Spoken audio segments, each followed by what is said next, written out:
Tonight, we go behind closed doors with the people who make the headlines and take you on an exclusive journey to places you've read about but never seen. From inside the presidential limousine on the south lawn of the White House, good evening, America. I'm Joan Lunden, and welcome as we once again go behind closed doors.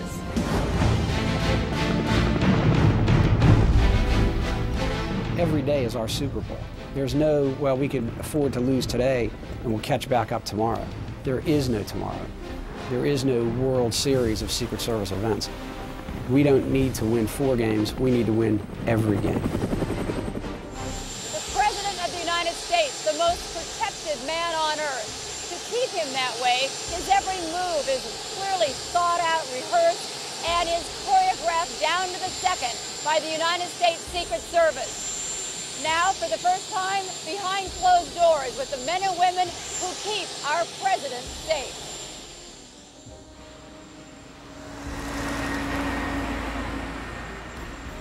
If everything goes right, they blend seamlessly into the woodwork. But when things go wrong, they are everywhere.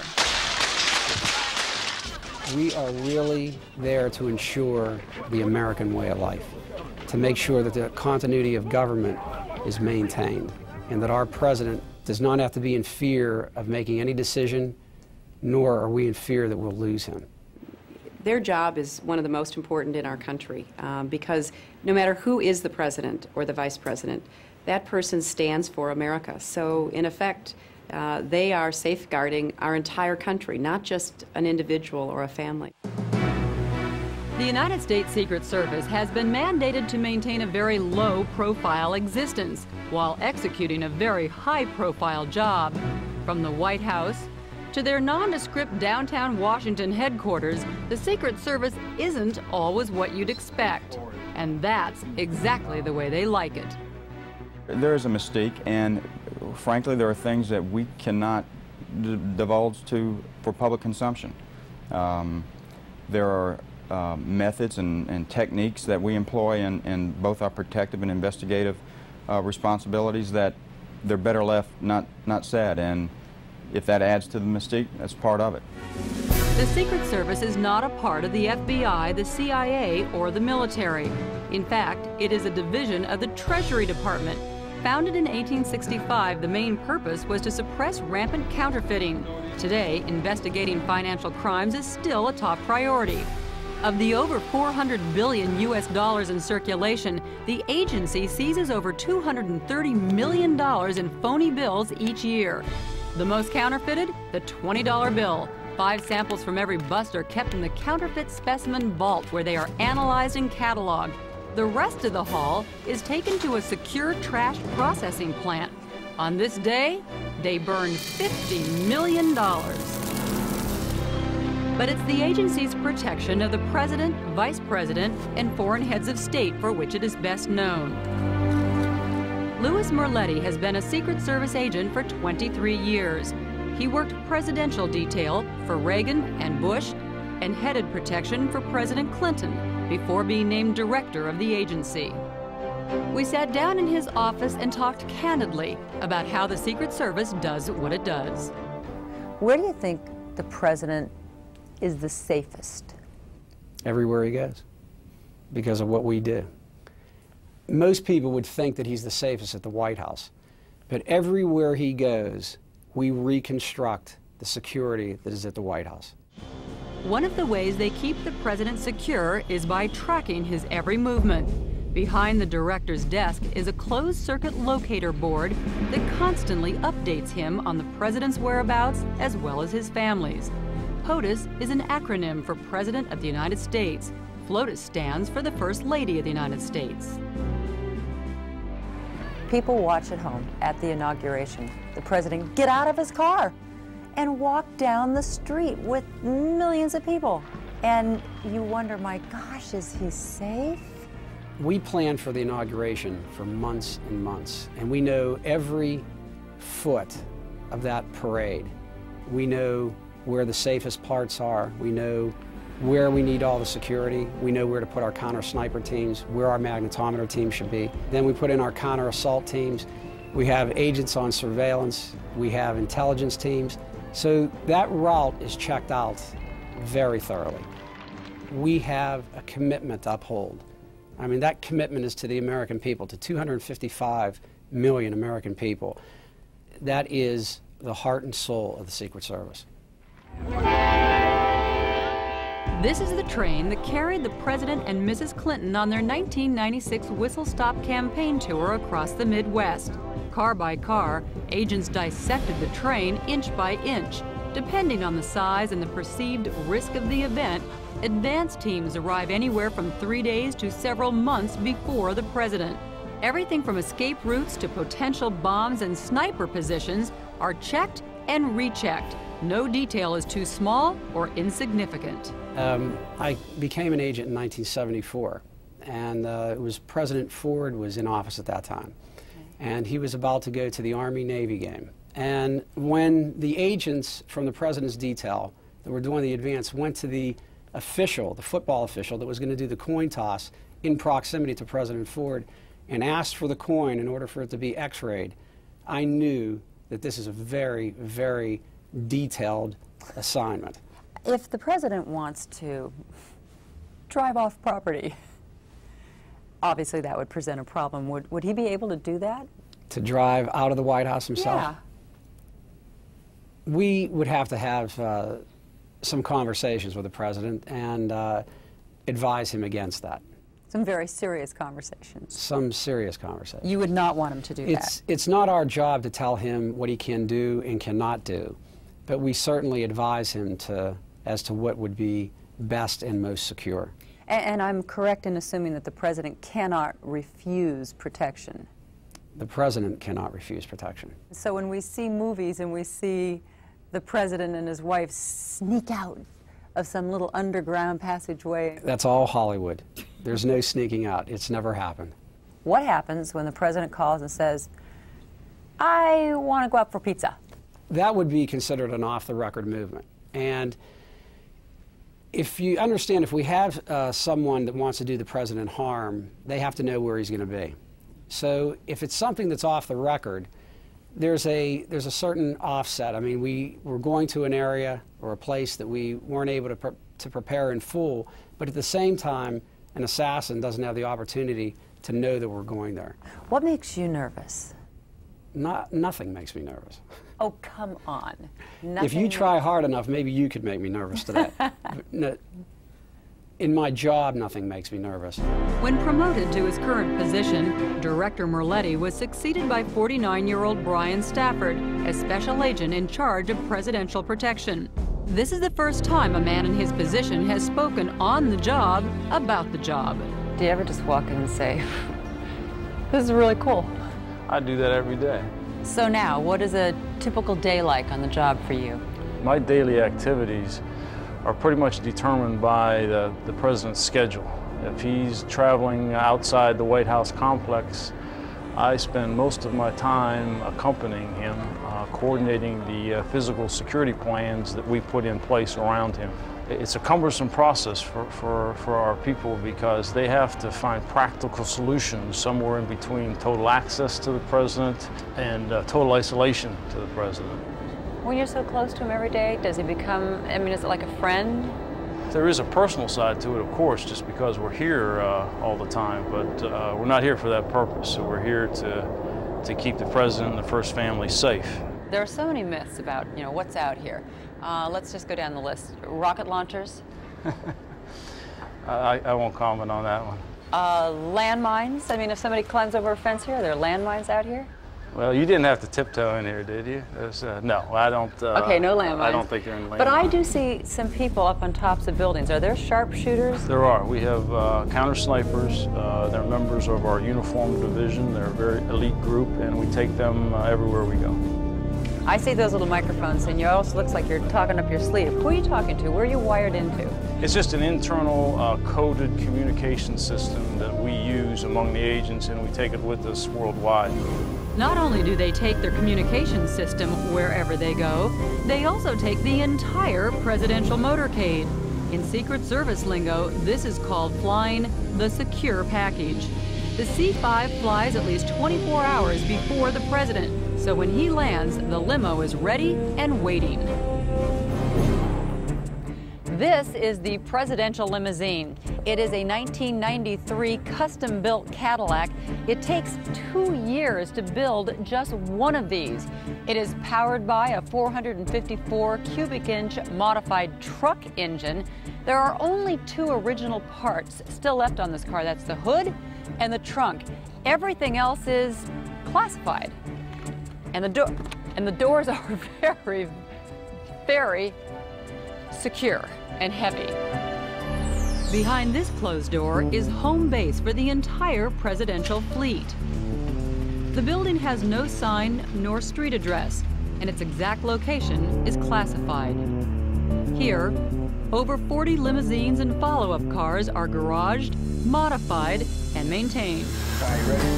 Because a president may spend up to 3 months a year traveling, as many as 10 different limousines and motorcades can be en route to and from various cities around the world. Everyone who works here, from the mechanics and welders to the detailers and schedulers, must have Secret Service credentials. Let me ask you a few questions about the presidential limousine. How much does it weigh? I'm sorry, but I won't be able to answer that question for you. It's classified. How thick are the doors? I won't be able to do that either. How fast can it go? I can't reveal that either. How much does one of these things cost? I'm sorry, I can't discuss that either. What are the tires made of? Rubber. Does the president have to at least wear a seatbelt? That is completely up to him. Where does he sit? He usually sits in the back seat. In the back seat. What can you tell us, though, about the president's limo as far as its safety? Sometimes we like to think of it as a tank with 4 rubber wheels. When the presidential motorcade returns to 1600 Pennsylvania Avenue, the security umbrella is even bigger. Behind this closed door is a place right out of Star Wars. We can't tell you how many people work here or even where it's located. But what we can tell you is that this is the nerve center for White House security, and it's never been seen before. The Secret Service calls it JOC, the Joint Operations Center, and here agents and officers monitor every move made inside the 18-acre White House complex 24 hours a day. We have 2 million people visit the White House each year, and we process 40,000 visitors into the White House complex each month. So every day we do have something going on here that requires Secret Service's attention. From here we monitor perimeter alarms, interior alarms, environmental hazard alarms. What are those? We have responsibility for ensuring that the air that the president breathes, the food he eats, the water he drinks are all safe. So does that mean that even in the private quarters there are cameras? No, we like to respect the First Family's privacy, and with the security system that we have set up here, we can ensure that they are safe, yet still give them the private time that they need as a family. You spend all of your public hours with Secret Service agents. What was that like the first day that you woke up and realized life isn't going to be the same again? You know, Joan, it was such a shock because, like every American, I have watched on television the Secret Service agents around our presidents, our vice presidents, and their families. But until it really happens, there's no way to prepare for it. You know, if you're used to getting in and out of a car by yourself, the simplest sort of action that you no longer can do because they have procedures that you have to learn to follow. So we really had to work out how to accommodate to each other. One of the agents told me that it was a little difficult for them too because we were younger than our previous presidents of the last several years had been, and we stayed up later, as my husband does, and so there were a lot of, you know, just personal kinds of accommodations. But I have to say, it's been a great experience for me. The Secret Service's responsibility for the protection of the First Family extends beyond clear and present dangers. The potential for harm is everywhere. The agency keeps thousands of files on people thought to be a threat. They've built a multi-million-dollar crime lab where threatening letters to the president are received, examined, and analyzed. Using lasers, forensic scientists search for microscopic physical evidence that could reveal the identity of a potential assailant. They also have the largest ink library in the world with over 7,000 different ink formulas, which are used to help determine when and where a letter was written. You'll never find me. And if a letter has been burned or has had words and sentences scratched out, Under this instrument. they have state-of-the-art equipment that can see what the human eye can't. You'll never find me, except you did. How do you know when to take a threat seriously? We take every threat seriously. We will interview everyone involved in every threat, whether it's a threat made somewhere as a minor comment. I guess what I should say is there is no such thing as a minor comment. We will be knocking on your door. The Secret Service will talk to you if in any way you threaten any of our protectees. When we continue, I go behind closed doors to show you how the Secret Service trains every day to prevent the unthinkable. Secret Service agents are trained unlike any other law enforcement agency in the world. When the unthinkable occurs, the agents are trained to cover and evacuate. To learn to react instinctively to every conceivable situation, they are put through a series of real-life training scenarios called AOPs, Attack on a Principle. On the grounds of the training facility, the Secret Service has constructed 2 mock towns set up exclusively for AOPs.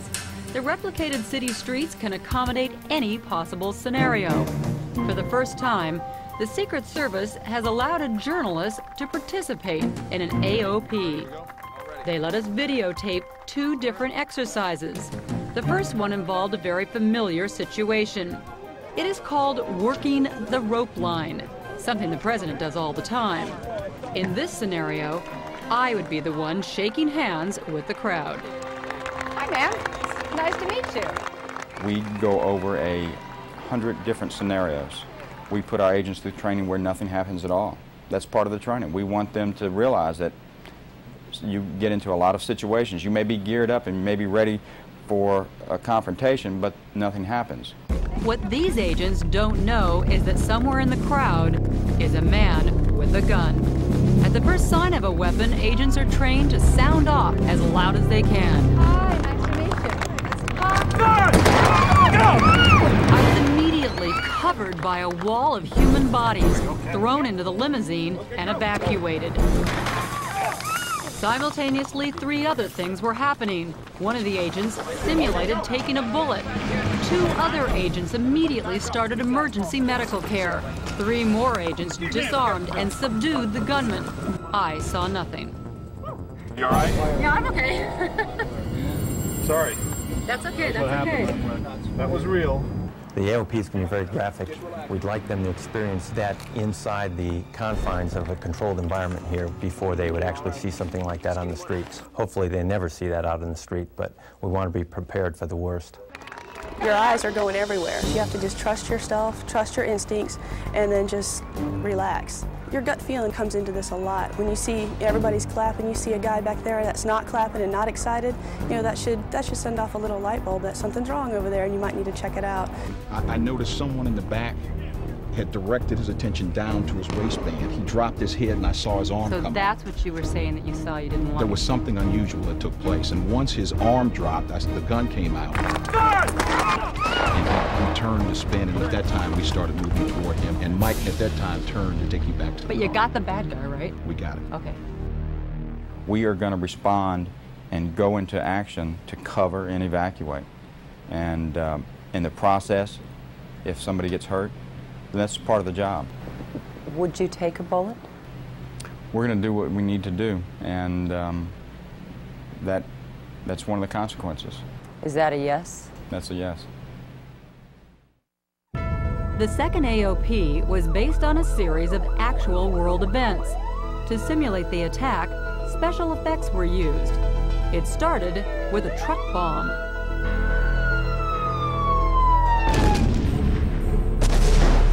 Then part 2 of the attack, a terrorist bomber. And a rocket attack. My detail immediately started evasive maneuvers as the street erupted in flames.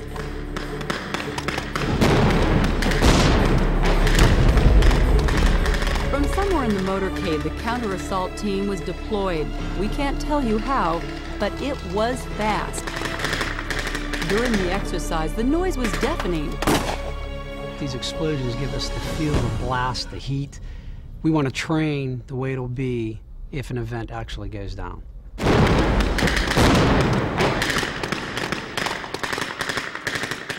Graduation day. We were in attendance as 25 students took the Secret Service oath of office in front of friends, family, and one they protect. Country's interests. And I wish you all Godspeed. Is there one day that you can think of, though, where you were just so proud? Yes, there was a recent day. That was on election eve of 1996, when President Clinton had won the election, and he was addressing about 50,000 people in Little Rock in front of millions of people all over the world and on TV. And he began his speech by thanking his family, thanking his senior staff, and then he said, "I thank especially my Secret Service detail that has been so challenged by a president determined not to be isolated from the American people." He thanked us for what we do every day, and it really meant a lot to us. Can you remember back to when it was that you first said, that's what I'd like to do? My first recollection of real interest in becoming a Secret Service agent was on November 22nd of 1963. I was in high school when President Kennedy was assassinated, and I still carry that with me to this day, and I'm sure many millions of Americans do. I'll never forget that, and we are going to train and practice to make sure nothing like that happens again.